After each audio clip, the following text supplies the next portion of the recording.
মগজুত লুকাই থকা শক্তিক সক্ৰিয় কৰিলে কি হ'ব পাৰে?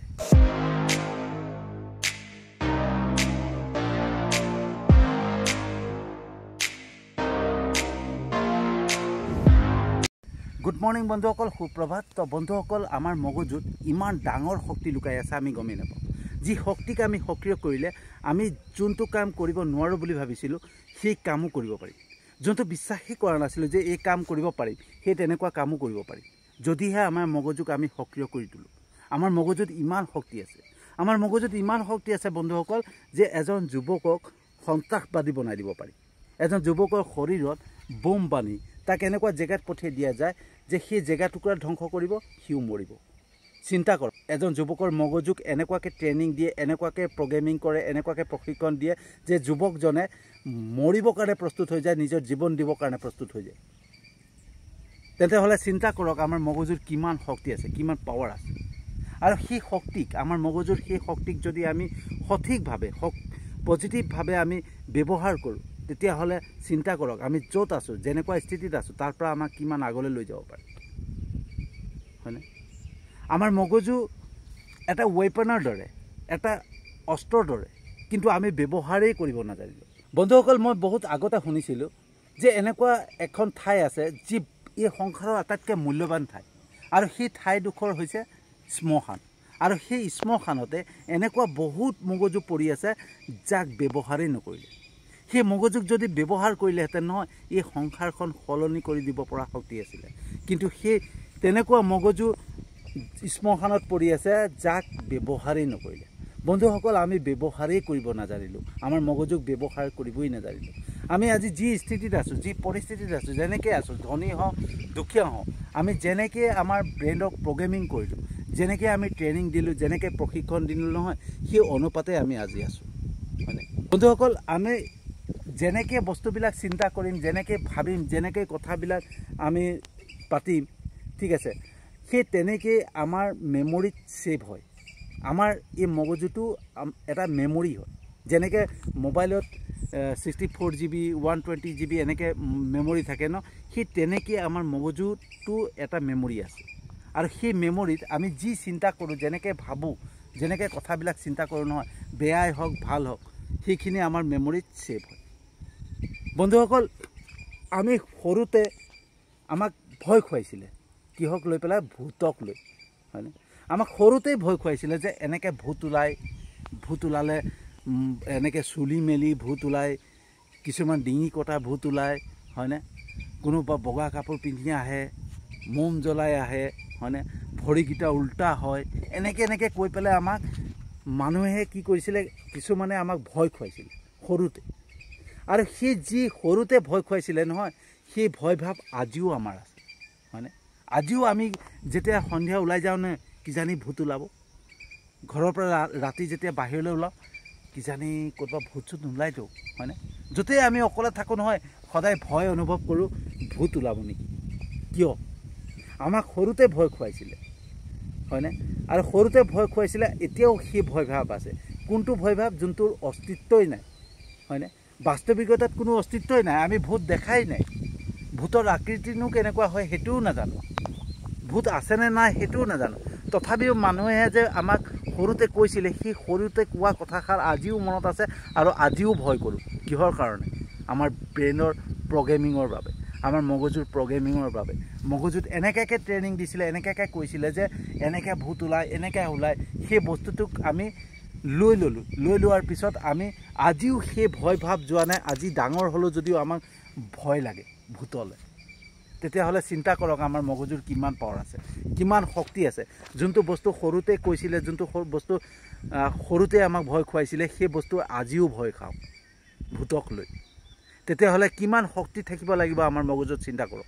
আৰু সেই শক্তিত যদি এটা এনেকুৱা বীজ ৰোপণ কৰোঁ, এনেকুৱা এটা ব্যৱসায় বীজ ৰোপণ কৰোঁ নহয়, সেই বীজটো যাতে এজোপা ডাঙৰ গছ হয়, আৰু ডাঙৰ গছ হৈ পেলাই তাৰ পৰা এনেকুৱা ফল লাগে যাতে আমাৰ 200 বছৰ, আমাৰ নাতি পুতিলৈকে আমাক খাই থাকিব পাৰে, এনেকুৱা বীজ ৰোপণ কৰিব পাৰোঁ আমাৰ এই মগজুত, হয়নে? কিন্তু কি হয়, আমি ভয় লাগে, হয়নে? আমি দুটা বস্তু একচেপ্ট কৰোঁ, ব্যৱসায় আৰু ভয়, হয়নে? এফালে ব্যৱসায়ো কৰিবলৈ মন যায়, এফালে ভয়ো কৰোঁ, হয়নে? কাৰণ আমি যোনটো পৰিৱেশত আছোঁ, যেনেকুৱা এটা পৰিৱেশত আমি ডাঙৰ হৈছোঁ নহয়, সদায় আমি যিখিনি কথা শুনি আহিছোঁ সেইখিনি কথাকে আমি মগজুত প্ৰগ্ৰেমিং কৰি আছোঁ, আমি ট্ৰেইনিং দি আছোঁ, হয়নে? তই এইটো কৰিব নোৱাৰ, তোৰ বাবে এইটো নহয়, তই এইটো কৰিলে ফেইল হৈ যাবি। তো সেই ভয় ভাৱটো আমাৰ মনত এতিয়াও সোমাই আছে, আমি সেইটোক উলিয়াবই পৰা নাই, হয়নে? আৰু এইফালে আমি মন মেলো আমি ব্যৱসায় এটা কৰিম বুলি। তো বন্ধুসকল চিন্তা কৰক যে আমাৰ মগজুক এনেকুৱাকৈ প্ৰশিক্ষণ কৰি থৈছোঁ যে আজি আমি ব্যৱসায়টোকো কৰিবলৈ ভয় লাগে। তো কিমান পাৱাৰ আছে, কিমান শক্তি আছে। তো সেই শক্তিকণত যদি আমি সুন্দৰকৈ আমি পজিটিভভাৱে চিন্তা কৰিলোহেঁতেন যে মই এইটো কৰিব পাৰিম, মই এইটো মোৰ বাবে হয়, মই এটা ব্যৱসায় কৰিম, মই ব্যৱসায় কৰি আগুৱাই যাম, জীৱনত যি কৰিব পাৰোঁ মই নিজেই কৰিব পাৰিম, মোৰ আত্মবিশ্বাস আছে, এনেকুৱাকৈ যদি আমি সদায় প্ৰগ্ৰেমিং কৰি থাকোঁ নহয়, তো আমি নিশ্চয় এই শক্তিশালী ব্ৰেইনটোক লৈ পেলাই আমি বহুত আগুৱাই যাব পাৰোঁ, হয়নে? বন্ধুসকল, আজি সমাজত যি চলি আছে, হয়নে?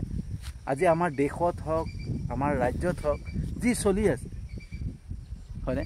প্ৰত্যেকটো ব্ৰেইন প্ৰগ্ৰেমিং মানুহক এনেকুৱাকৈ ব্ৰেইনক ব্যৱহাৰ কৰিছে, আমাৰ মগজুক একাংশ লোকে ব্যৱহাৰ কৰি আছে, আমাৰ মগজুক একাংশ লোকে ব্যৱহাৰ কৰি পেলাই তেওঁলোকৰ মুনাফা আদায় কৰি আছে।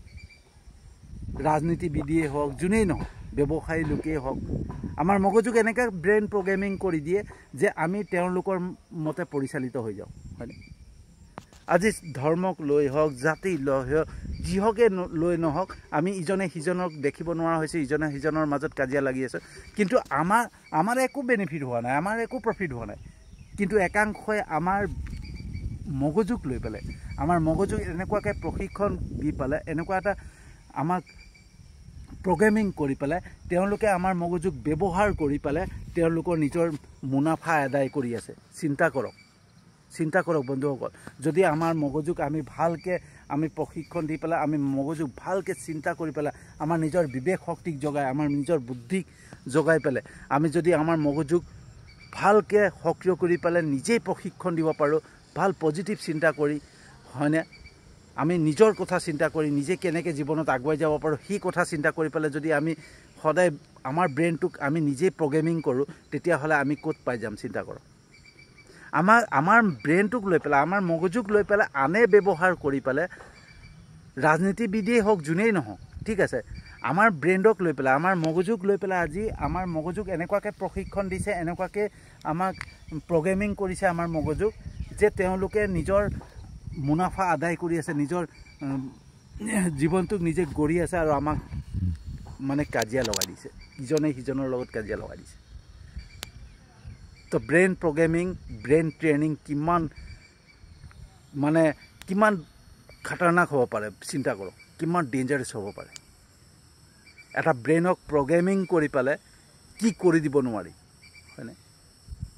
তো আমি সেই শক্তিটোক আমি বুজি পোৱা নাই, বেলেগে বুজি পাইছে, বেলেগে বুজি পাই পেলাই আমাৰ ব্ৰেইনক ব্যৱহাৰ কৰি পেলাই তেওঁলোকে নিজৰ মুনাফা আদায় কৰি আছে, আৰু আমি তেওঁলোকৰ পকৰত লাগি পেলাই আমি কাজিয়া কৰি ফুৰিছোঁ, আমি দৈ নাহাই কৰি ফুৰিছোঁ, আমি তামুক সেইবিলাক গাই ফুৰিছোঁ, হয়নে? সেই বস্তুটো যদি আমি নিজেই চিন্তা কৰিলোহেঁতেন, নিজেই ভাবিলোহেঁতেন যে আমাৰ নিজৰ ব্ৰেইন আমি নিজেই ব্যৱহাৰ কৰিম, আমাৰ নিজেই তাক সক্ৰিয় কৰিম, আমি নিজেই পজিটিভ চিন্তা কৰি আমাৰ নিজৰ জীৱনটোক গঢ় দিম, তেতিয়াহ'লে আমি ক'ত পাই গ'লোহেঁতেন চিন্তা কৰক। আমাৰ ব্ৰেইনৰ কিমান পাৱাৰ আছে সেইটো বস্তু চিন্তা কৰক, হয়নে? তো বন্ধুসকল, কেনেকুৱা লাগিলে জনাব, যদি সঁচাকৈ ভাল লাগিছে যিমান পাৰে শ্বেয়াৰ কৰিব, যাতে সকলোৱে বুজি পায় আমাৰ ব্ৰেইনত, আমাৰ মগজুত কিমান শক্তি আছে, আৰু সেই শক্তিক আমি সক্ৰিয় কৰিব পাৰিলে আমি কি কৰিব পাৰিম সেইটো যাতে সকলোৱে বুজি পায়। আমাৰ ব্ৰেইনক লৈ পেলাই যে অন্য ব্যৱহাৰ কৰি আছে, আমাৰ ব্ৰেইনক প্ৰশিক্ষণ দি, আমাৰ ব্ৰেইনক মানে প্ৰগ্ৰেমিং কৰি পেলাই এনেকুৱা এটা দিশত আমাক গতি কৰাইছে যে আমাক লৈ পেলাই তেওঁলোকে নিজৰ মুনাফা আদায় কৰি আছে, নিজৰ সুবিধা আদায় কৰি আছে, আমি গমেই নাপাওঁ। আৰু সেই মগজুক যদি আমি নিজেই ব্যৱহাৰ কৰোঁ, তেতিয়াহ'লে আমি ক'ত পাই যাম চিন্তা কৰক। সেই বস্তুটো জানিবৰ কাৰণে যিমান পাৰে শ্বেয়াৰ কৰিব বন্ধুসকল। তো বন্ধুসকল, আপোনালোকে মোৰ ভিডিঅ' চাই পেলাই লাইক, কমেণ্ট, শ্বেয়াৰ কৰিছে, তাৰ বাবে আন্তৰিক ধন্যবাদ। আৰু আপোনালোকে মোৰ ইউটিউব চেনেলটোত ছাবস্ক্ৰাইব কৰিছে, মোৰ ফেচবুক প্ৰফাইলটোত ফ'ল' কৰিছে, তাৰ বাবে ধন্যবাদ জনাইছোঁ আৰু যিসকলে নাই কৰা তেওঁলোককো আন্তৰিক ধন্যবাদ জনাই আজিৰ ভিডিঅ'টো সামৰণি মাৰিছোঁ আৰু এটা নতুন বিষয়বস্তু লৈ আহি আছোঁ।